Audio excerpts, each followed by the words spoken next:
The life and legacy of Saint Padre Pio. Saint Padre Pio, born Francesco Forgione on May 25, 1887, in the small Italian town of Pietrelcina, is one of the most beloved and revered saints in Catholic history.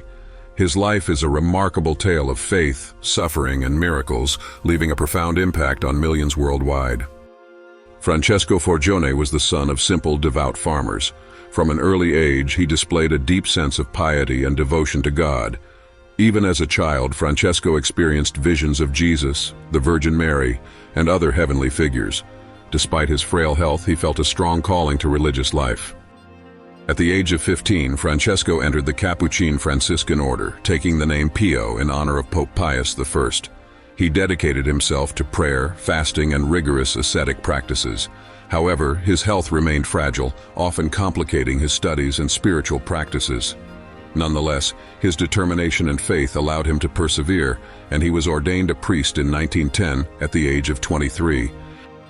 Padre Pio's life was marked by extraordinary spiritual phenomena, which began to manifest shortly after his ordination.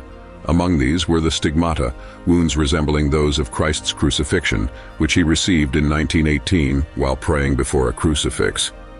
The stigmata caused him immense physical pain and made him a source of great intrigue and skepticism. The wounds remained visible and unhealed for 50 years, disappearing only at his death. Padre Pio was also known for other mystical gifts, including bilocation, the ability to appear in two places simultaneously, the gift of prophecy, and the ability to read hearts during confession. Many claimed he exuded the fragrance of roses, considered a sign of his holiness. Padre Pio spent most of his life in San Giovanni Rotondo, where he became a spiritual guide and confessor to countless pilgrims. Despite suffering from constant illness and the pain of his stigmata, he devoted up to 16 hours a day hearing confessions, offering Mass, and providing spiritual counsel. His Masses became renowned for their deep reverence and the profound spiritual experience they offered. Crowds would gather to witness his celebrations, and many reported conversions, healings, and miracles attributed to his intercession. Despite his saintly reputation, Padre Pio faced significant opposition during his lifetime. The Catholic Church initially viewed his mystical experiences with suspicion. These trials, however, only deepened his humility and obedience. Eventually, the Church recognized the authenticity of his experiences, restoring him to full ministry. In addition to his spiritual work, Padre Pio was deeply committed to charitable efforts. He founded the Casa Sollievo della Sofferenza, House for the Relief of Suffering, a modern hospital and research center in San Giovanni Rotondo, which continues to serve patients to this day.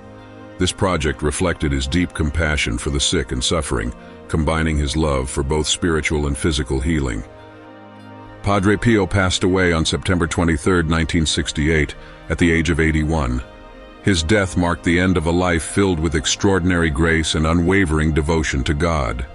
The stigmata that had marked his body for decades disappeared, leaving his skin smooth and unscarred. In 2002, Pope John Paul II canonized Padre Pio, declaring him Saint Pio of Pietrelcina. His feast day is celebrated on September 23rd, and he remains a powerful intercessor and inspiration for millions of Catholics worldwide. Saint Padre Pio's life exemplifies the power of prayer, the value of suffering united with Christ, and the beauty of unwavering faith. His humility, compassion, and spiritual gifts continue to draw pilgrims to his shrine in San Giovanni Rotondo, where his incorrupt body is displayed for veneration.